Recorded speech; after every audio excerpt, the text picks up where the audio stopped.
So look at this narrow passage between the north of Morocco and the southern part of the Spanish region. It's called the Strait of Gibraltar. There are only 8 miles between the two continents, but for some reason, there's no bridge, despite people having been dreaming for centuries about connecting these two regions.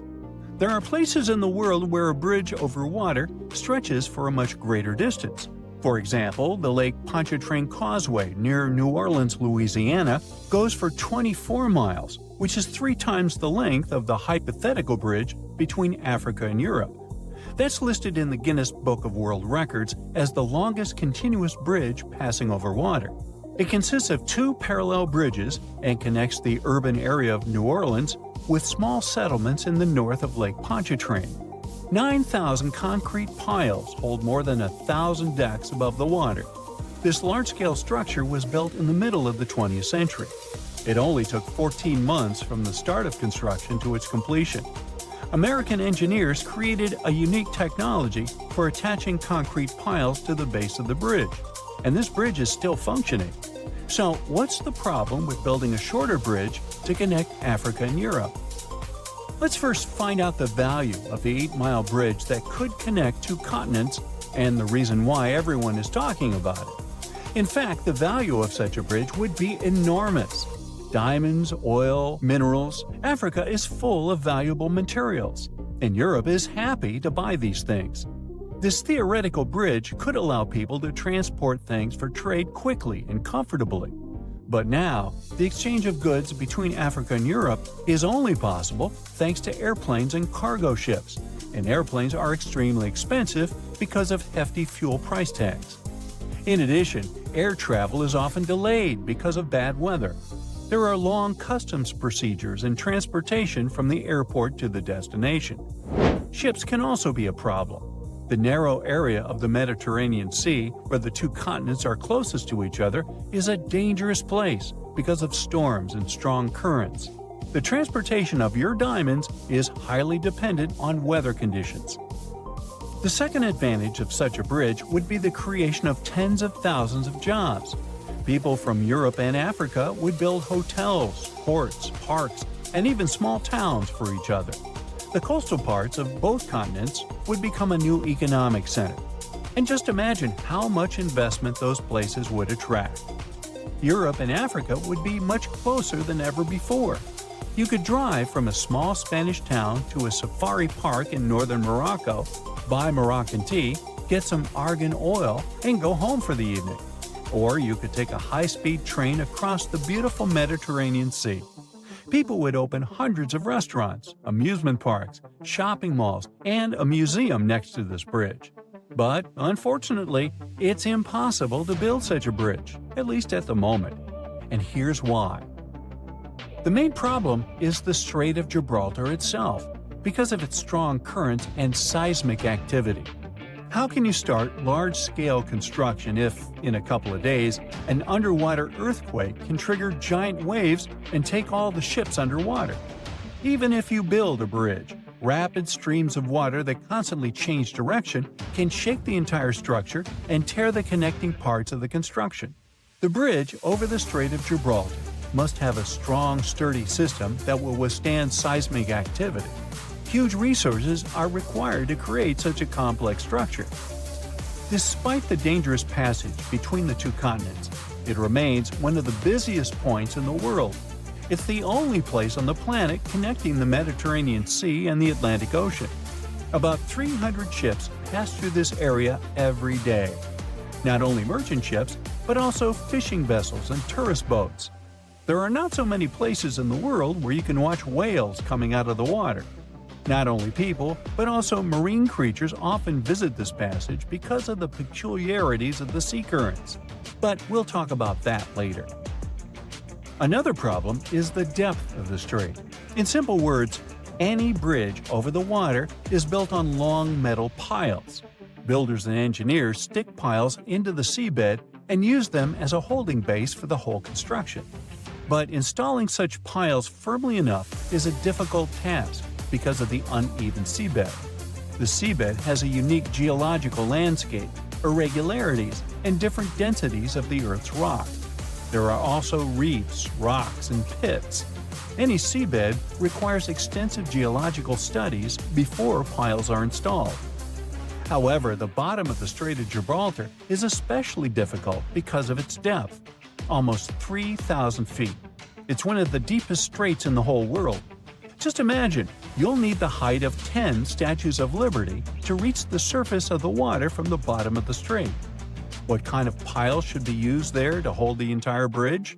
Most likely, one pile will have to consist of several parts connected into one large metal rod. And don't forget about seismic activity. Let's say you've installed perfectly strong piles, but the next day an earthquake occurs and destroys the entire structure. And a strong current is carrying fortifications all over the Mediterranean Sea. The next problem is probably the most important one, because it concerns marine life. The Strait of Gibraltar has a high salt content. This natural element makes water heavier and makes it descend to the bottom of the deep Mediterranean basin. Then, this salt water pushes up cold water from the seabed into the Atlantic Ocean. These changes in water density, as well as fast currents, create sea vortices and turbulence. It's like a raging cauldron of cold water that raises a lot of nutrients to the surface. The hollows and hills of the Strait of Gibraltar are filled with different substances and sunlight, and this creates ideal conditions for the formation of phytoplankton. Whales, dolphins, and other marine creatures adore this delicacy. That's why you can see about 7 species of whales and dolphins in this place. What might happen to phytoplankton after the start of global construction? Carbon dioxide, crushed rock, tons of dust and ashes, falling building materials. All of this could significantly pollute the environment. Without phytoplankton, many fish would go extinct. Without fish, thousands of fishers wouldn't be able to get food and earn money. But even if the bridge was built, cars and trains would continue to pollute the air and water. This disruption of the delicate balance in this narrow strait can lead to larger-scale environmental disasters.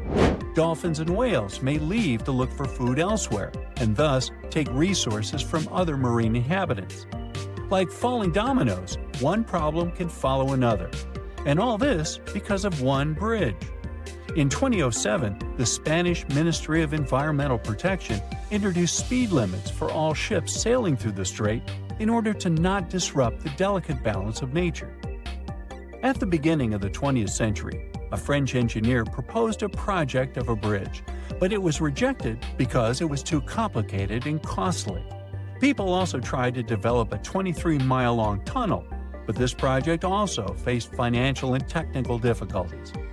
People are still dreaming of a bridge over the Strait of Gibraltar.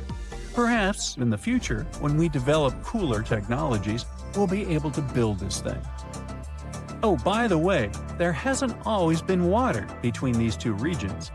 In the distant past, the two continents were connected. The entire Mediterranean Sea is the remains of the Tethys Sea that existed before the era of dinosaurs. Then the African and Indian plates collided with the Eurasian one, and the Tethys Sea completely disappeared. In its place, a land bridge was formed that separated the Mediterranean Sea from the ocean. Without access to water, the sea dried up about 6 million years ago.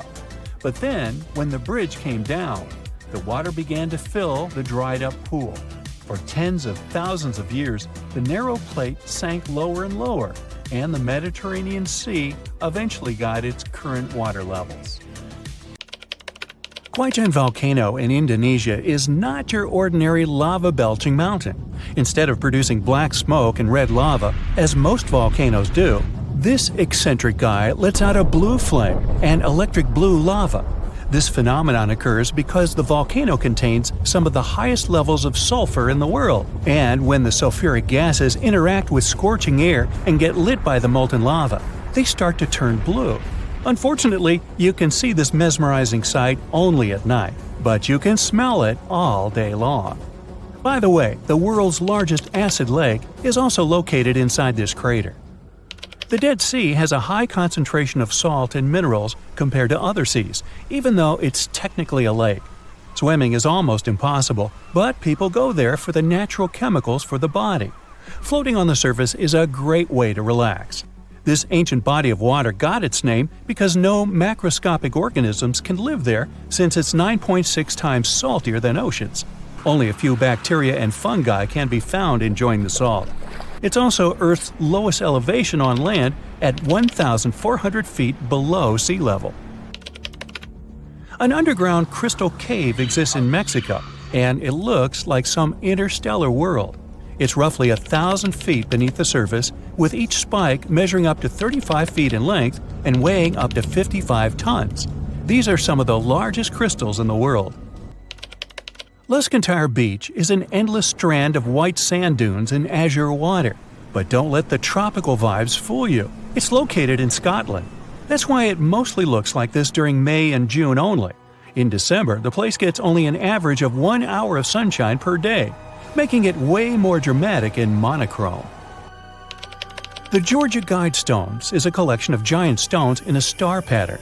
It has inscriptions in 8 languages, including Hindi, Chinese, and Swahili. It also has an astronomical calendar finished in 1980 and was built to last centuries. No one knows who built it or why. All the way over in sunny California is Sequoia National Park, home to the giant forest. It's been around for thousands of years. More than 8,000 of these colossal trees rule the land, including 10 of the largest living plants in the world. The General Sherman sequoia is estimated to be up to 2,700 years old and is recognized as the world's largest known living tree by volume. The famous stone heads of Easter Island have been around for hundreds of years. No one knows exactly why they were built. Some scientists think that local people believed the statues would make the soil more fertile. Soil analysis proved the heads did their job well. It's the best agricultural spot on the island.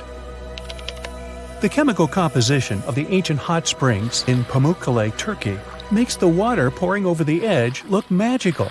They're not only good for cleansing your body, but the mind too. All the way in Saudi Arabia is a rock sliced perfectly in the middle with 2 pieces sitting parallel.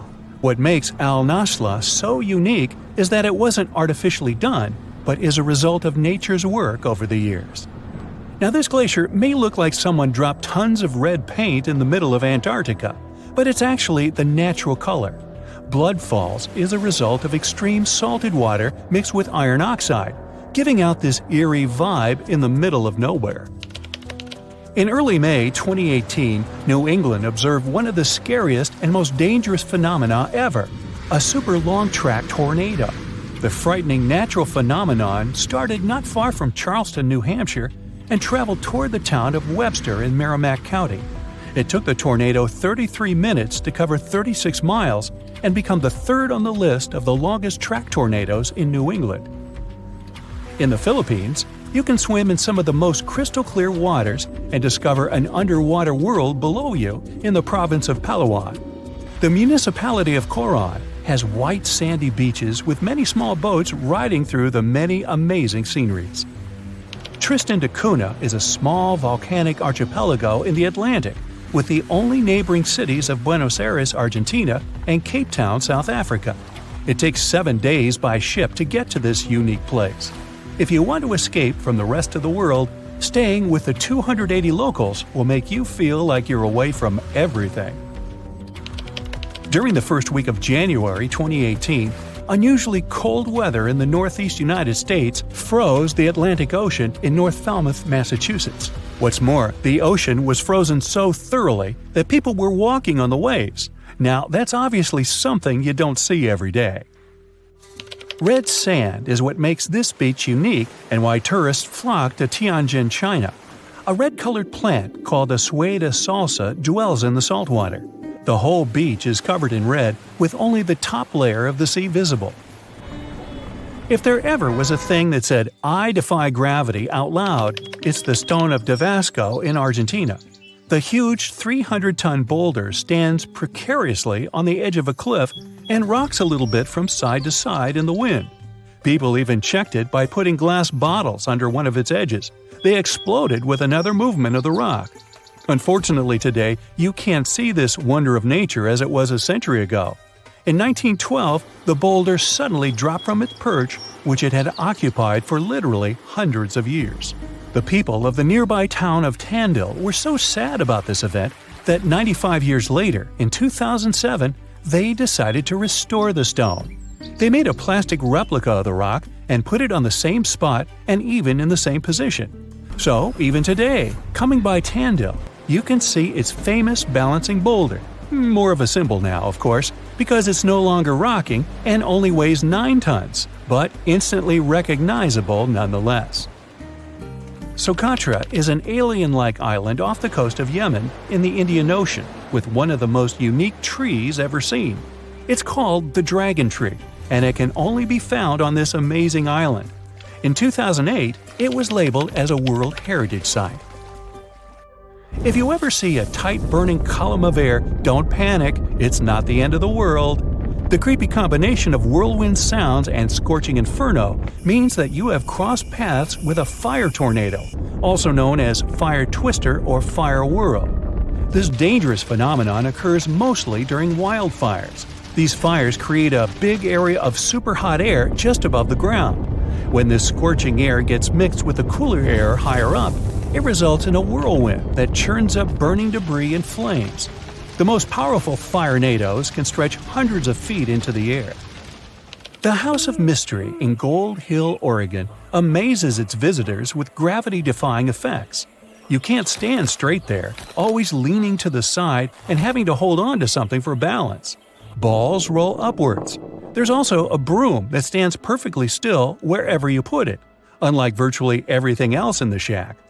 The local Native American tribes called this place the Forbidden Ground, even before the house was built there, and they avoid approaching it. The owners of the shack, though, decided to turn it into an attraction, and they succeeded. They created an atmosphere of mystery around the place, and spread the news about it in newspapers and later on the internet, and voila! A perfect anomaly is made. In fact, it's no more than a curiosity. A human-made optical illusion that tricks your eyes and other senses. Now, if you travel to the Philippines, Indonesia, or Papua New Guinea, you'll have a chance to see some of the most unusual and cheerful trees in the world. The trunk of the rainbow eucalyptus looks as if it had been painted orange, green, red, purple, yellow, brown, blue, hey, you name it. Some trees are so bright that they seem artificial. The rainbow eucalyptus regularly sheds strips of bark, which reveals a bright green layer underneath. A bit later, this green layer gradually changes its color, and since the shedding happens at a different time in different places on the trunk, the tree starts to look multicolored and very attractive. Yemen is home to the oldest skyscrapers in the world and the oldest metropolis. The ancient city of Shibam is considered to be the Manhattan of the desert, due to the collection of mud buildings popping out of the desert floor. It used to be a caravan stop during ancient times.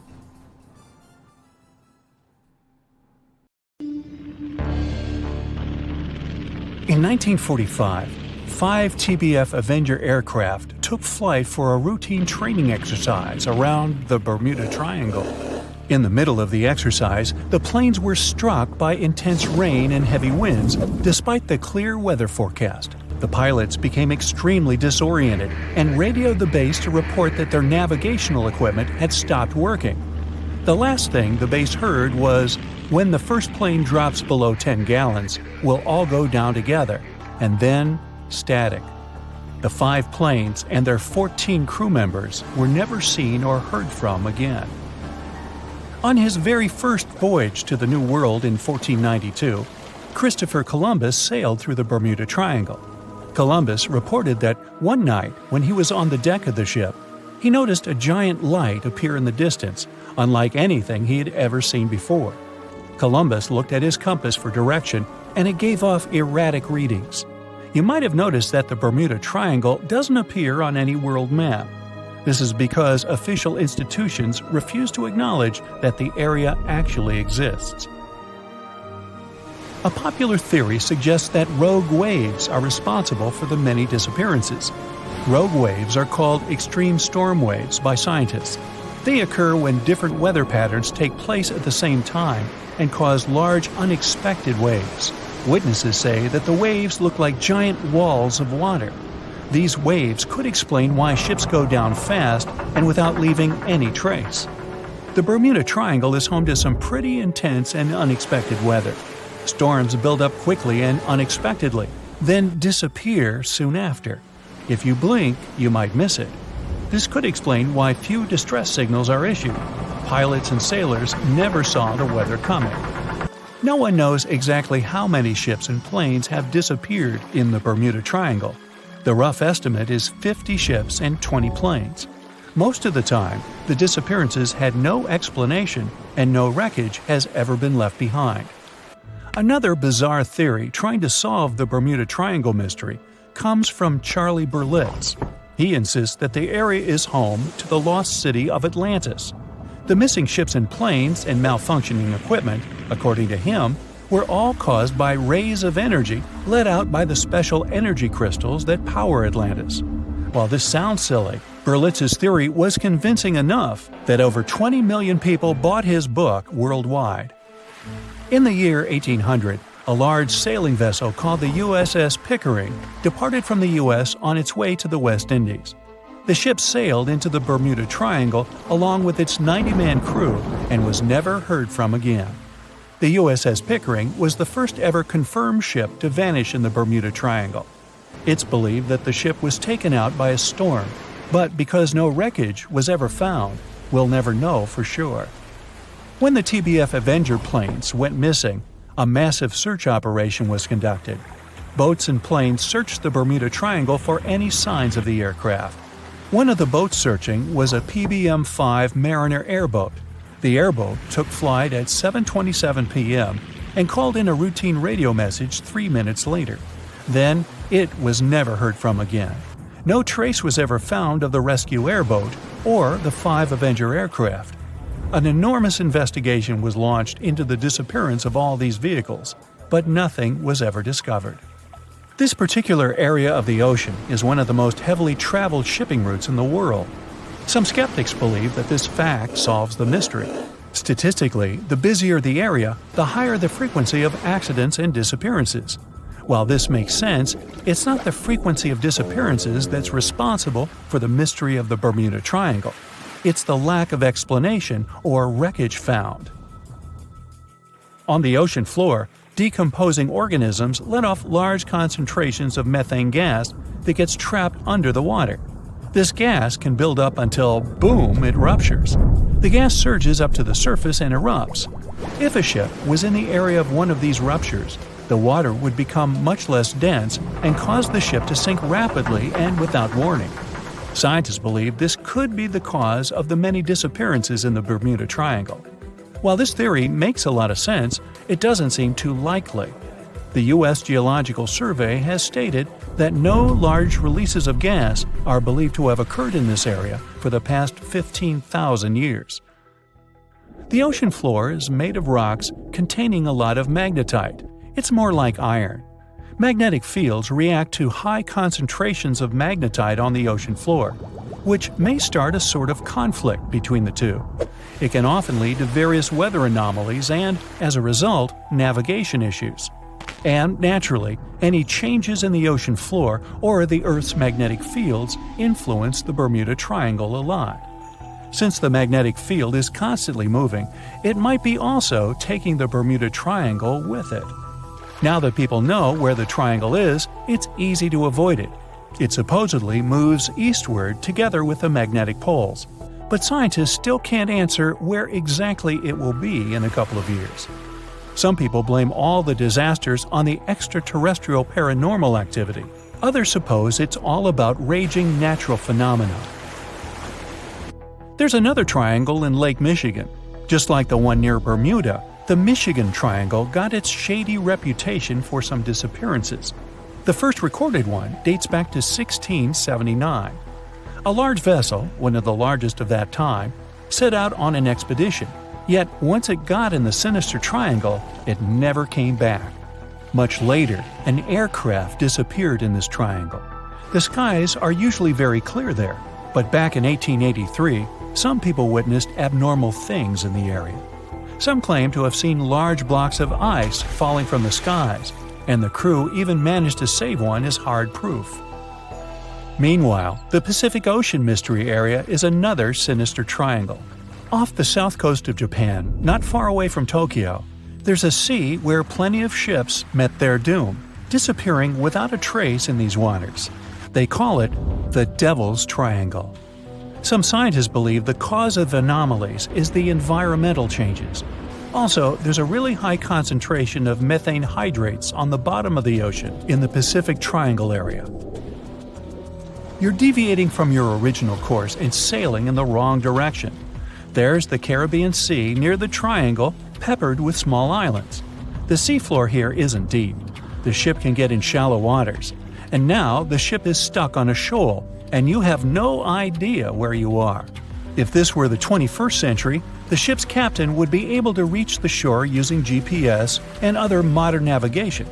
But the most interesting thing is that the compass would work correctly this time, since the magnetic North Pole hasn't already coincided with the true one for a long time in the territory of the Bermuda Triangle.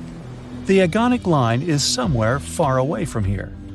There are no problems with navigation now, but for some reason, this is where ships disappear. In fact, not just here. Throughout the Atlantic Ocean, there are places where many more ships were gone. The Bermuda Triangle is not even in the top 10 of such places. One of the main reasons why many ships are lost here is that one of the most popular shipping routes in the Atlantic passes through the Bermuda Triangle. And the more ships in one place, the more shipwrecks. Simple probability. Then, it just starts getting weird. Other theories say that there's a space-time rift in this region. Ships and planes fall into this rift and end up in the past or the future.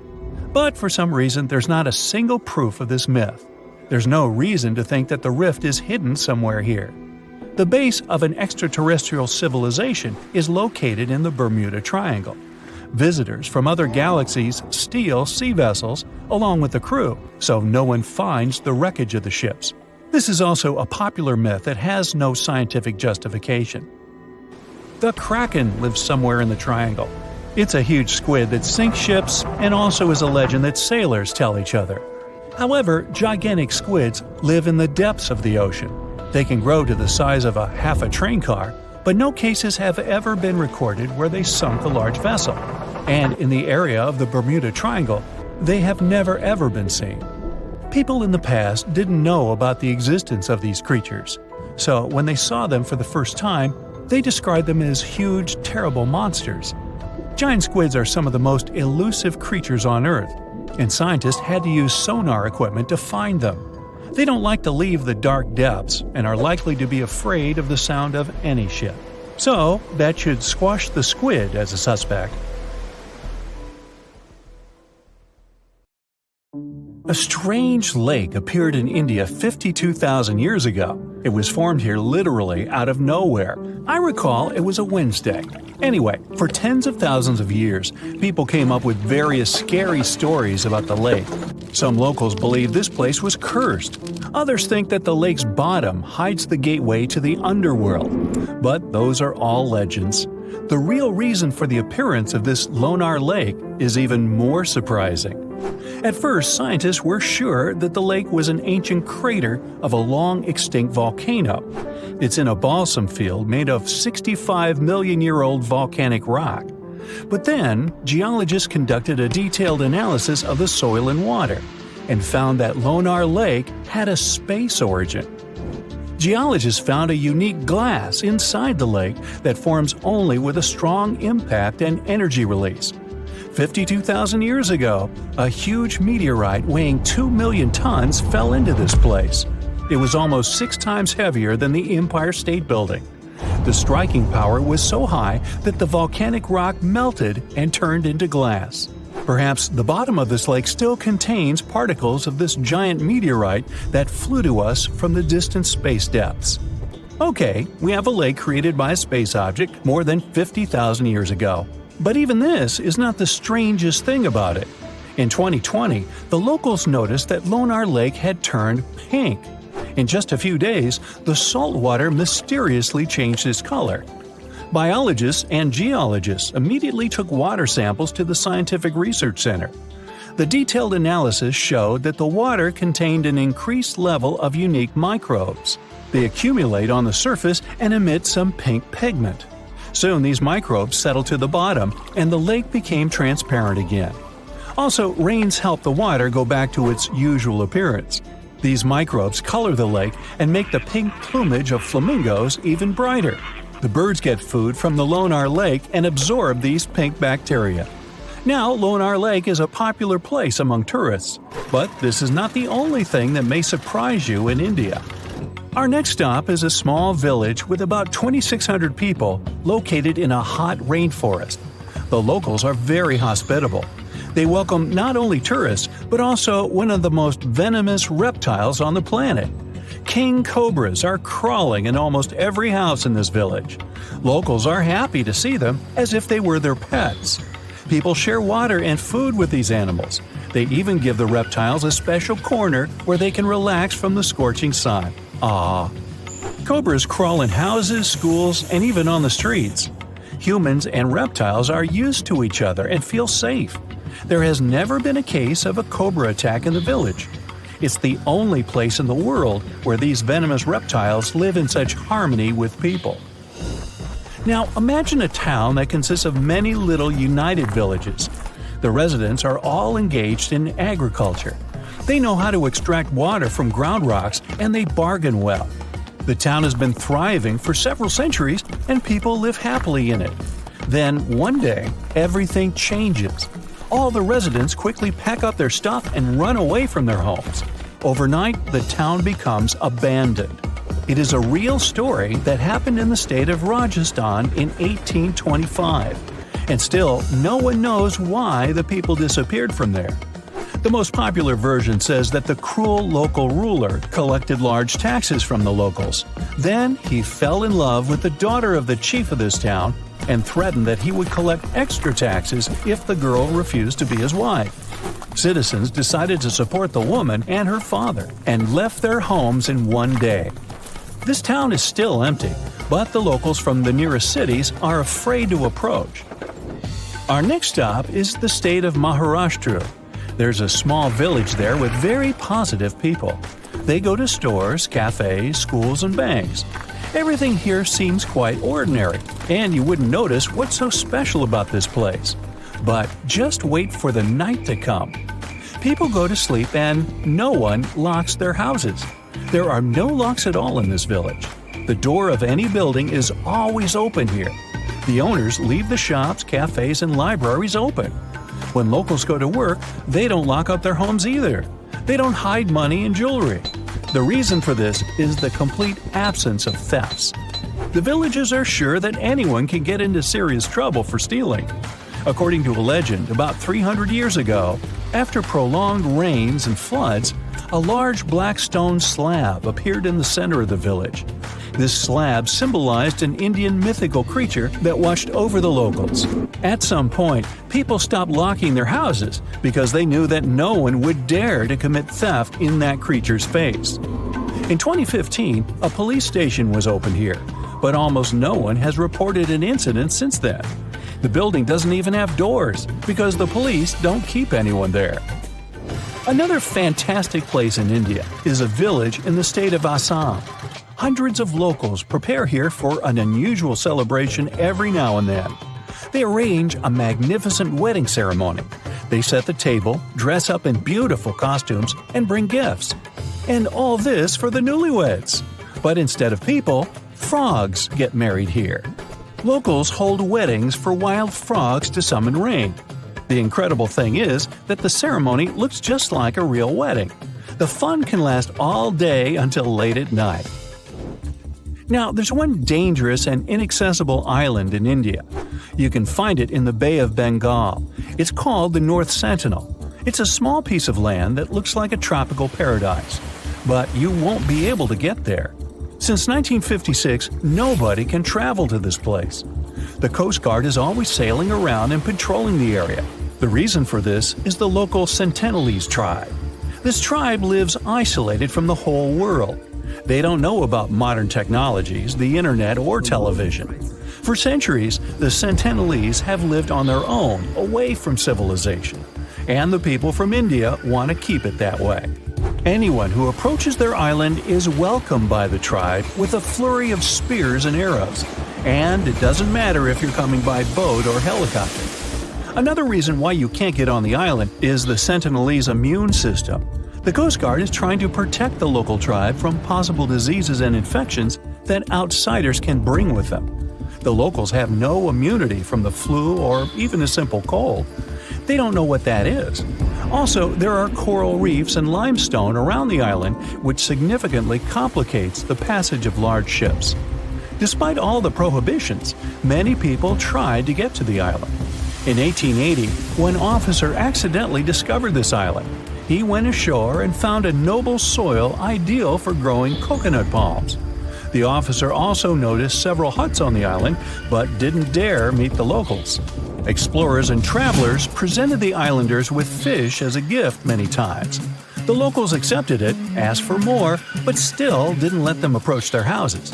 It was also challenging to make friends with the tribe because they communicate in one of the most difficult languages to learn in the world. Scientists and linguists have been studying this language for decades. At the end of the 20th century, outsiders made some progress in building a connection with the tribe. In 1991, a team of anthropologists invited the islanders aboard a large ship. They gave bags of coconuts to tribe members. This may be where the phrase "left holding the bag" came from. Or not. Otherwise, let's just leave these folks alone, shall we? Ah, beautiful. You're walking with your friend and look up at the sky. The sun looks a bit different today. Like it has some kind of ring around it. A rainbow type thing. Huh. Look at that! Your friend pulls his head up out of his phone. You shouldn't look directly at the... Stop everything! He says. It's a sun halo! We need to find shelter now, unless you have the world's biggest umbrella on you! A sun halo is nature's sign that there's a snow or rainstorm on its way. It's caused by clouds that are made of bazillions of small ice crystals. Sunlight goes through those crystals, which causes the light to split and refract, like when there's a rainbow. Now, don't look at the sun halo directly. It's going to be tempting because it's not something you see every day. Plus, it's really beautiful. But ultraviolet light can burn the exposed tissue of your retina and cause serious damage, so it's not worth it. Grab some sunglasses and you're good to go. This phenomenon lasts around 40 minutes. These clouds are the same ones that can cause a spooky ring around the moon at night sometimes. In June 2020, what the people were looking at was an anvil cloud, a rare storm formation in the sky. Formed when strong air currents carry water vapor upwards, the air expands and spreads out as it hits the bottom of the stratosphere. It pushes the dense cloud into the cool anvil shape you see, and sometimes it even gets to be a mushroom. Anvil clouds produce some of the most dangerous lightning of all storms, one that's called a bolt out of the blue. This lightning strike seems to magically come out of the blue sky, with the storm being many miles away. This type of bolt comes from the top of the anvil and can be 10 times more powerful than a typical lightning strike. People got so frightened after witnessing a giant cloud that they thought something terrible must have happened. The locals had pictures of the large billow on social media before officials could explain what was going on. Authorities managed to calm everyone's fears by informing them it was nothing more than a natural phenomenon, and a beautiful one at that. Before dissipating, these clouds typically stay in one area, regardless of how strong the wind is. If you look off the western coast of France, you'll see the Isle of Ré. Thanks to its beautiful blue waters, clean sandy beaches, and stunning lighthouses, this place is a very popular vacation spot. But perhaps the coolest part about the island of Ré is what you see just beyond the shore: square waves. This strange wave pattern looks like a giant chessboard over the ocean. Many visitors to the island become captivated by these waves and go to high-up places like nearby lighthouses to take pictures of this natural phenomenon. They say that when looking down at these square patterns in the water, it's almost as if there's some sort of metal grid underneath it. And while these wave patterns are truly fascinating, the people who choose to enjoy them from afar are doing it right. They know to stay out of the water. To understand how these square waves come to be, it's important to know how waves occur in the first place. Generally, waves can travel many miles over the surface of the water, depending on local winds and weather. And even on days when the weather seems somewhat calm, storms located elsewhere can send in crashing waves that affect the surrounding calm waters. When waves travel onto the shores of distant lands, they're called swells. This is different from a wave that occurs from local wind. When two different swells coming from opposite directions meet, it's known as a cross sea. This is what generates these square waves you see near the Isle of Ré. While these waves are one of the reasons why people flock to this island, they can still expect to enjoy calm, relaxing waters most of the time. The cross sea only occurs during certain times of the year in specific weather. Plus, it's common knowledge around Ré to steer clear of the ocean when these square waves appear. So it's not often that you hear about anyone getting caught in them, because most people know better. And since a lot of people on the island are tourists, there are plenty of signs around warning them to get out of the water during this time. However, not everyone gets the memo. There have been a handful of cases where people got caught in the cross sea, but thankfully and luckily, they managed to get out safely. These square waves have become somewhat famous over time, given that there's really no other place in the world that boasts a cross sea like this one. In fact, no one has ever spotted square waves anywhere but the island of Ré. However, there are swells that can be found throughout the oceans in the world, and a cross sea can take place. But if the angle they approach each other at is more shallow, the wave may actually look like it's coming from the same direction, even when it's not. Not to mention, swells can slowly lose momentum as they drift further and further away, so their crest, or the top of the wave, appears more round and less jagged. The island of Ré's specific wind and weather patterns are literally the perfect storm and create a cross sea that people can clearly recognize. It's 2009 in Italy. A man was hanging out in his kitchen. Then he saw some flickering lights.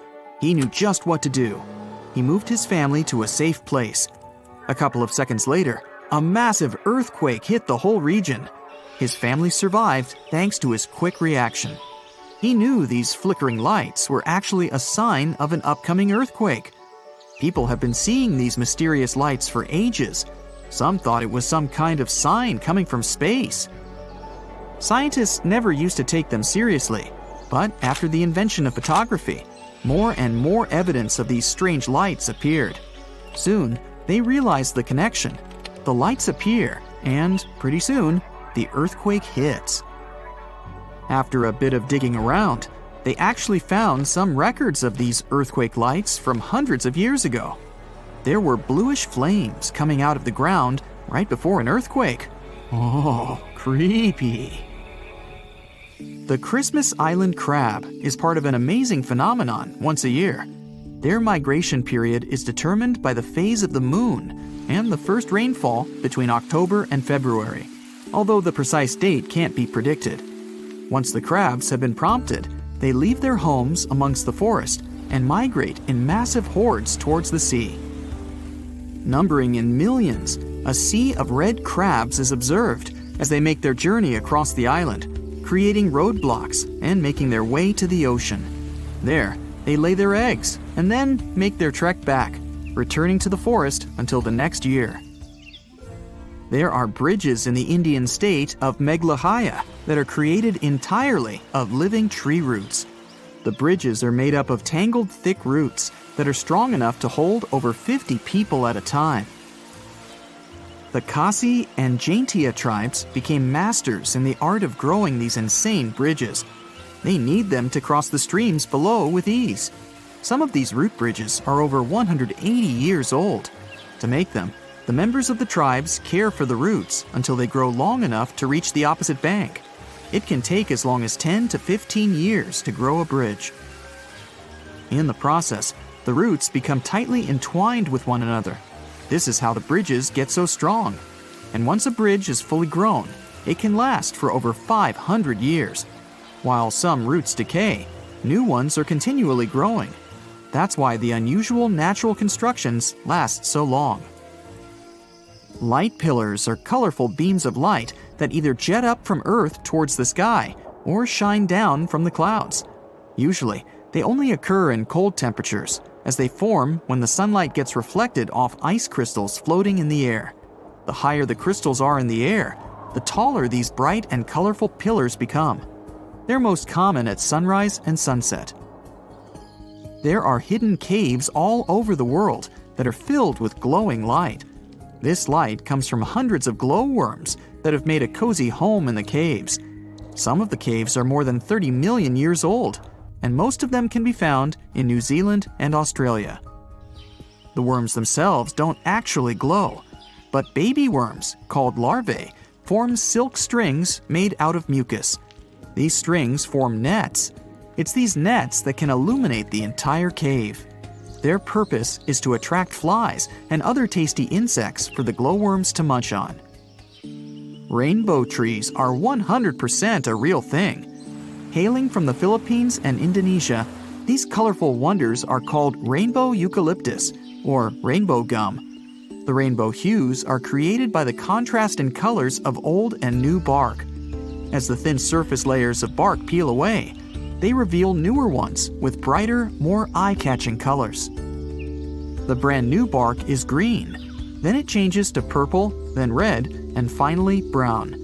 This is because the trees contain a substance called chlorophyll. It makes the bark green. As each strip of bark ages, it loses chlorophyll and slowly changes its color. Hey, ever heard of a fire rainbow? Yeah, me neither. How about a circumhorizontal arc? Didn't think so, but just so you know, they're one and the same thing. At first glance, it looks like a painting, or like a rainbow-colored splash in the sky. Despite the name, they have nothing in common with either fire or rain. This phenomenon happens on rare occasions when the sun shines through a particular type of ice cloud formation. The rainbow halos are just as unique. Again, a specific type of ice crystals in clouds needs to be present for the surface of the Earth to bend light from the sun into a perfect ring. The same thing can happen with moonlight. The only difference will be that moon halos are usually white and sun halos can be rainbow-colored. When visiting regions with high altitudes, you may be one of the lucky people to stumble upon penitentes. They're basically naturally formed ice spikes. For them to be formed, they need a really cold and elevated environment where the air is dry. The sunlight turns ice directly into vapor rather than melting it into water. And that's why these blades of snow and ice start to pop up on the surface of the Earth. As cute as they may be, they can end up as tall as 15 feet. Now, what happens when small individual droplets of lava meet the wind? Pele's hair, basically. Let me explain. The word Pele comes from an ancient Hawaiian symbol for volcanoes. Whenever the wind picks up little drops of lava, it stretches them into hair-like strands, similar to the process of glass wire creation. These delicate strands can stretch as far as 6 feet. On rare occasions, it can rain without any clouds. But does it really? Let's look at the science behind this rare phenomenon. It's sometimes called a sun shower, just because it looks like the rain is falling straight from the sun. Let's be clear though, there is no way rain can ever come down directly from a star. Rain clouds are at a bit of a distance from that specific location. With sun rays being angled, the clouds become out of sight. Add a little wind to blow the rain in your direction and ta-da! You get sun showers. Located in Bolivia is a place called Salar de Uyuni. It's the largest salt flat in the world. It's also the home of half of the world's lithium, which is a crucial component for making batteries. But what else is so special about this place? Well, whenever the rain season comes, it turns this piece of flat land into a perfectly reflective mirror lake. What comes to your mind when you hear about the Blood Falls? A horror movie? Well, they are merely a series of waterfalls located in one of the driest regions of Antarctica. They emerge from an underground lake filled with a special kind of bacteria. These little organisms use sulfates as fuel instead of sugars, which makes them very intriguing for scientists. The water contained in this lake is so full of iron that it basically just rusts when it meets the air. Hence, the reddish color of the waterfall, which also gives it its trademark name. Okay, we all know the song, but it's not really made up. There is actually such a thing called a desert rose. It's not a plant though, but a unique form of the mineral gypsum. It develops in dry sandy places that can occasionally flood. This constant switching between a wet and dry environment lets the gypsum crystals emerge between grains of sand, trapping them and forming a rose-like shape. Ever heard of the Eye of Sahara? Scientists are still trying to figure out how it was formed. You can only see it if you fly above it, but it's basically a naturally formed dome that dates back to approximately 100 million years ago. And no, I wasn't around then. It has a rough diameter of 25 miles and consists of a bunch of concentric rings. The biggest one, or the central area, measures about 19 miles in diameter. Astronauts were some of the first people to notice it, and it's been studied ever since. In fact, even to this day, when landing in Florida, they know they're almost home when they see the Eye of Sahara. One of the most beautifully colored trees in the world is located in the Philippines and Indonesia. It's called the rainbow eucalyptus. It got its name because of its bark that switches colors and peels away as the tree ages. The bright green bark is the youngest, as it contains a substance called chlorophyll, usually found in leaves. It then switches to purple and then to the color red. And finally, it turns brown as it grows and loses the chlorophyll. Now, don't be tricked into thinking that's a whole forest. It's one single tree. And no, it's not some sort of optical illusion either. Let me explain. Underneath that soil, there is a complex network of roots that connects around 47,000 tree-like shapes you see above the ground. It's called the quaking aspen. Some of these trees are among the oldest and largest organisms in the world. Now, here's a good destination for all travelers, or maybe not so good after all. The most lightning-stricken area in the world, according to recent data released by NASA, is Lake Maracaibo in Venezuela. Out of all the days in a year, 300 of them feature thunderstorms in this location. What makes this area so unique, though, that storms happen so often? Well, it's because where cool mountain air meets the warm, moist breeze and generates electricity over the lake. The Eternal Flame Falls are located in upstate New York, near the Canadian border. In this region, there is a tiny waterfall with a big secret, a spark about 8 inches tall. Turns out there's a natural gas seep that provides fuel to the flame behind the waterfall. The waterfall provides enough coverage so that it stays lit pretty much every time. Hikers do enjoy to relight it if they see that it's been blown out. This phenomenon is actually quite common, but this one gained more popularity because it is younger than most. And it looks very good in pictures, let's be honest. I've heard of yellow sand, white sand, and even black sand here or there. But I've never heard of green beaches until now. Papacolia, also known as Green Sand Beach, is located in Hawaii and is one of the few beaches in the world that features green sand. The unique coloring comes from olivine rock that was formed when a nearby volcano erupted.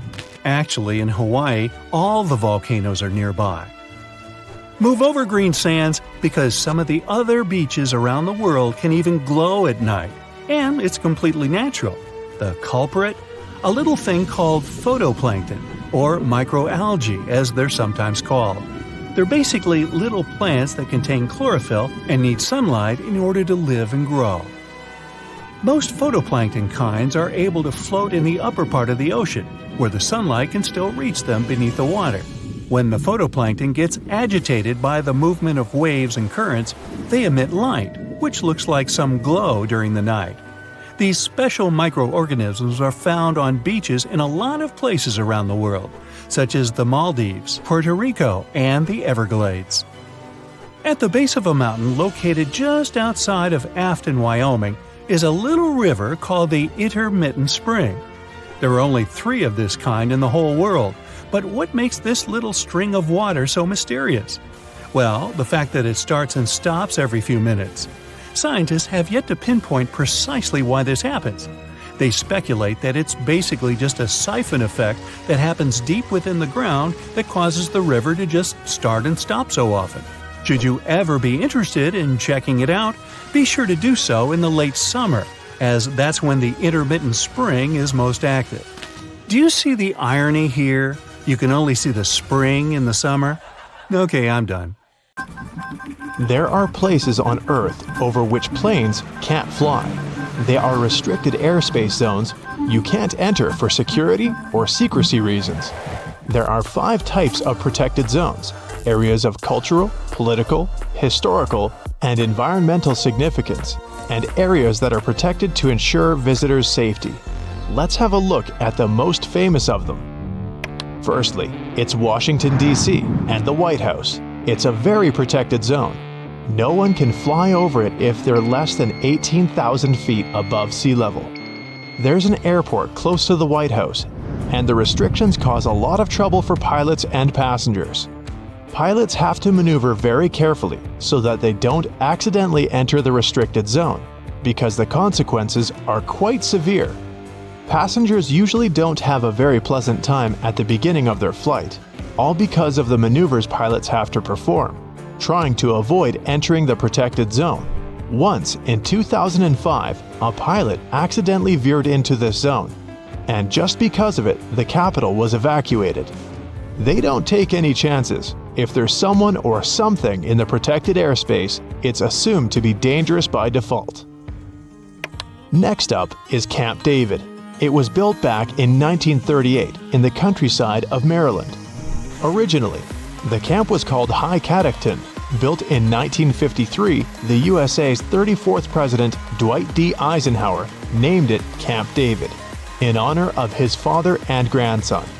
Camp David is the US President's country residence. It is also used to host the representatives of foreign countries.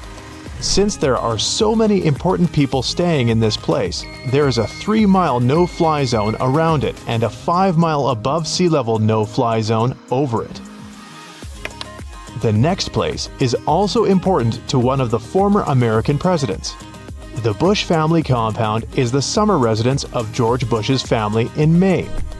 The family still visits there often, so you can't fly over this place if the altitude is lower than 1,000 feet above sea level. Another no-fly zone is the Kennedy Space Center. No one can travel over it if they're flying less than 5,000 feet above sea level. This place is so protected because of NASA's activities on and around the island. The next place is located here, in northern Minnesota, at the border with Canada. This is a wilderness zone called the Boundary Waters Canoe Area Wilderness. It's a national recreation area and the most visited wilderness area in the United States, where many people go hiking, fishing, and canoeing. The protection of this beautiful natural spot started in 1902. In 1949, the airspace over the entire region within 4,000 feet above sea level became protected too. Motorboats and snowmobiles are also prohibited there, all to protect the natural beauty and the wilderness of the place. Another place on my list is, you'd never guess it, Disneyland and Disney World. Since Disneyland's airspace has the protection level of the White House and the Kennedy Space Center, it's prohibited to fly over the theme park without a special waiver, and the restriction goes 3,000 feet above sea level. The law was introduced in 2003 to ensure the safety of the park and its visitors. These days, you'll never see a plane or even a single drone flying over the place, unless they've got a special permission waiver. Now, let's go global. It's not only the United States that has such bans. There are many more protected places like the ones I've already mentioned around the world. Let's start with this huge hole in the Earth's surface. It has a diameter of 3,900 feet. It's greater than the height of the tallest building in the world, the Burj Khalifa.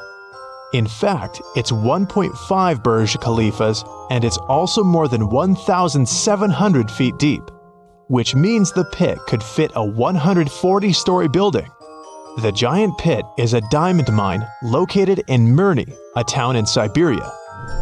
The average winter temperature here is negative 31 degrees Fahrenheit. You can't fly a helicopter over the mine because it's dangerous. The mine is so big that it messes up with the flow of air. The air within the mine is way warmer than it is outside. And when these two airflows mix, it creates a vortex. If a helicopter flies by, the vortex will likely pull it in. Then the machine will lose altitude and crash. Another place is Buckingham Palace. Flying over this building is banned to protect the monarchs. The palace isn't just a place where the Queen resides. It's also Great Britain's administrative headquarters, where many meetings with foreign representatives are held. Planes can't fly over Windsor Castle as well, because that's where the royal family resides. Peru has banned planes from flying over its famous landmark, Machu Picchu, in 2006. The ban was supposed to protect the landmark's heritage and its wildlife. Next up is India's Taj Mahal. The mausoleum, completed in 1653, is located in Agra, in the northern part of India. It's one of the most recognized places in the world, and it's protected by UNESCO as the World's Heritage Site. No wonder this place, which is visited by more than 6 million people every year, is so protected. The area has been a no-fly zone since 2006. This law was enacted to protect the building and the visitors. Even though there's no official prohibition, planes prefer to avoid particular regions on our planet. One of them is the Himalayas. The Himalayan mountains are higher than 20,000 feet, and with Mount Everest, the tallest point on Earth, reaching 29,032 feet. Most planes fly at about 30,000 feet, which is too close to the mountain peak. To maintain the minimum distance, planes would have to fly higher, which is impossible. Also, the winds are too strong over the mountains, and this makes it difficult to maneuver aircraft. Planes need routes with the possibility of emergency landings and with the best radar services, just in case something goes wrong during the flight.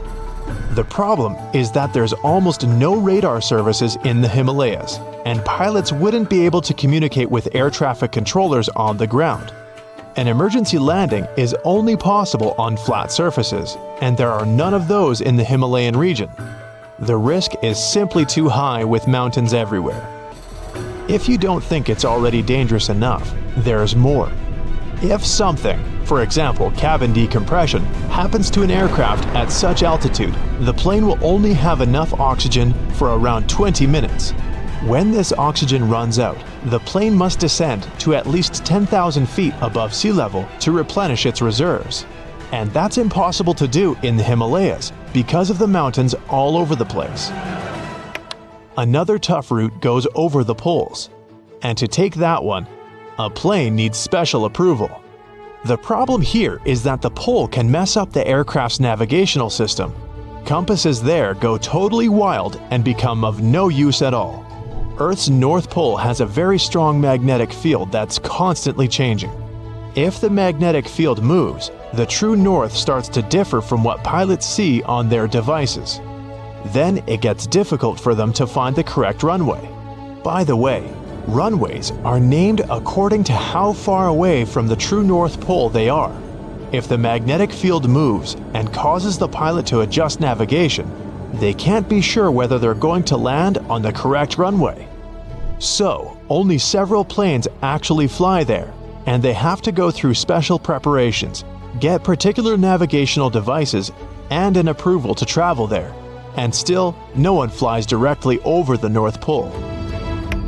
Even though aircraft fly over oceans and smaller bodies of water, if there's an alternative route that goes over land, the plane will always opt for it.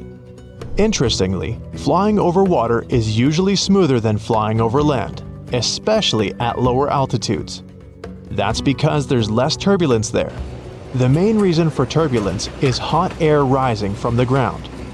When you fly over water, you don't have this problem, and the flight is more comfortable. Still, flying over land is safer. I don't know about you, but I'd rather go through a bit of shaking than have no opportunity to land in case of emergency. Planes that make transoceanic flights usually have 4 engines. For two-engine aircraft, it's too dangerous. They prefer routes where there are many airports on the way that can accept this particular type of aircraft in case of emergency. Imagine an engine failure happens. In this case, the aircraft will have to rely on the remaining engine to take the plane to the nearest airport and land safely. There aren't so many airports in, let's say, the Pacific Ocean. 80% of what's deep inside the world's oceans remains hidden to this day. That's because the ocean covers 70% of the planet's surface, and we only have access to a small portion of that. We can clearly see around 3 miles deep down inside the ocean. So it's no surprise that our most recent discoveries when it comes to wildlife come from the ocean. I mean, there's a lot to explore, like this new shark species called the Genie's dogfish, or the longest animal ever found, a 154-foot-long jellyfish, which we just stumbled upon earlier this year in Australia. Somewhere in the Arctic and Antarctic seas, a strange phenomenon appears, confusing people to say the least. It's called frost flowers, but they're not plants at all, merely ice crystals. Frost grows on the long stem plants that manage to break the thin layer on the surface of young sea ice. Frost flowers aren't just made of water, though. They have a variety of microorganisms within, making them a small temporary ecosystem. Turns out we don't have volcanoes just on the visible surface of the Earth. Submarine volcanoes are just as disruptive to their surrounding wildlife. If the data we have so far is correct, the ocean has the most productive volcanic systems on Earth, most of them being on average 8,500 feet below the surface of the water. A maelstrom, a powerful and at times dangerous whirlpool, is a source of nightmares for seafarers to this day. What sets a maelstrom apart from other whirlpools is that it comes in an extraordinary size and force. It's so powerful, it can even put larger ships in a lot of trouble. One of the most famous of them is called Naruto, and it's located near Awaji Island. Its tides move in and out from 8 to 12 miles per hour twice a day, making it one of the fastest in the world. The sinking of the Titanic is the historical event that made icebergs famous, am I right? Well, sometimes these icebergs even come with colored stripes. They can be brown, black, green, yellow, and blue. Obviously, they're called striped icebergs, and they get their colors from various natural reasons, like the blue ones, for example, which turn up when the ice melts and freezes back up very quickly. If there are green stripes in the iceberg, it probably means it has some algae stuck somewhere in there. Other more earth-tone colors, like brown, yellow, or black, have other things to blame, like sediments the seawater picks up before freezing. Back in March 2019, scientists stumbled upon one of the most baffling phenomena ever to be found in the sea. During the exploration of one of the underwater volcanoes, they noticed what looked like a small lake, which was upside down. It was at least 6,500 feet below sea level. If you think that doesn't make any sense, well, that's because it's not real. Turns out it was nothing more than an optical illusion generated by the liquid in these upside-down pools. It gets up to 320 degrees Fahrenheit hot, and is made of some harsh chemicals like sulfur and metals, which makes the illusion possible. The world's largest waterfall is also safely tucked underwater. It's located beneath the Denmark Strait, a portion of water that stands between Iceland and Greenland.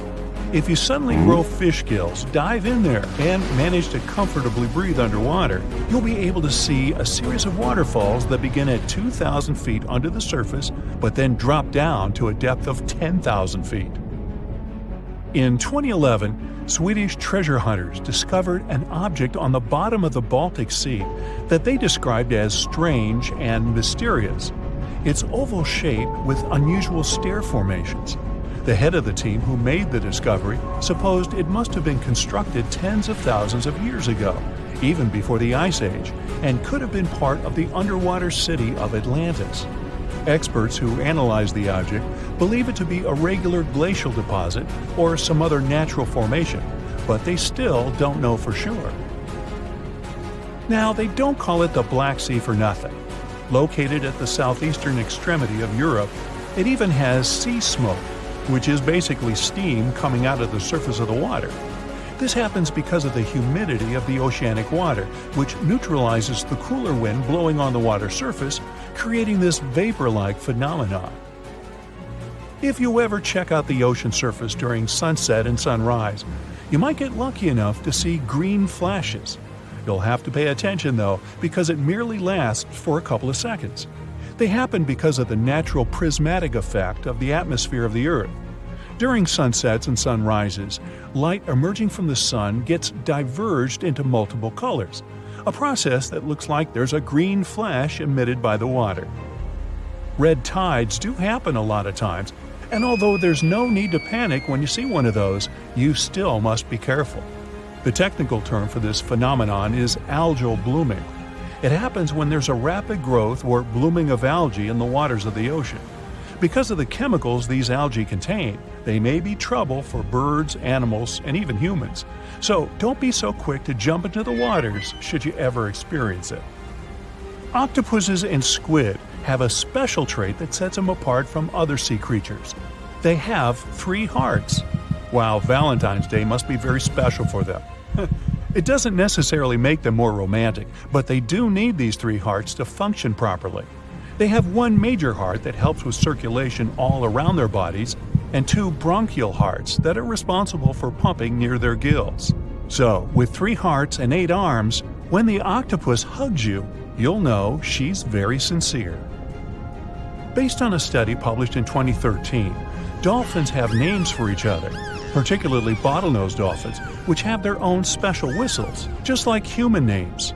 Not only do they develop this type of whistle to present themselves to other dolphins, but they can also learn other such names so they can better communicate with each other. In the depths of the Pacific Ocean, there's a mysterious singing whale, which scientists have yet to fully understand. They call it the loneliest whale because it emits sounds at a much higher pitch than any other blue whale we've ever encountered.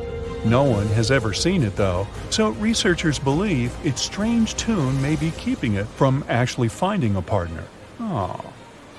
Now, standard blue whales have their own particular quirk. Their hearts are more than 5 feet long. They're also about 4 feet wide and can weigh more than 400 pounds. Just to give you a better idea, your heart is roughly the size of your fist, so that would be smaller. Not that we aren't a bit intimidated by sea creatures already, but just so you know, sharks can sometimes grow thousands of teeth. And not just 1 or 2,000, up to 30,000 teeth over their lifetime to be precise. Yeah, I wouldn't want to see a shark's dentist bill. Something to chew on. Scientists have yet to identify a creature on Earth that can actually live forever, but it looks like this is about to change. A tiny jellyfish that's even smaller than the nail on your pinky appears to be the living embodiment of Benjamin Button. That's because it has the ability to go back to a previous developing stage whenever it's in danger or extremely hungry and out of food. It's no surprise they earned themselves the nickname the Immortal jellyfish. We've known about this species for hundreds of years, but it took us until the 1990s to discover their unique characteristics. We're yet to be sure how it's able to produce cells that regress and regrow, but they could hold a secret that might help advances in medicine for both animals and humans.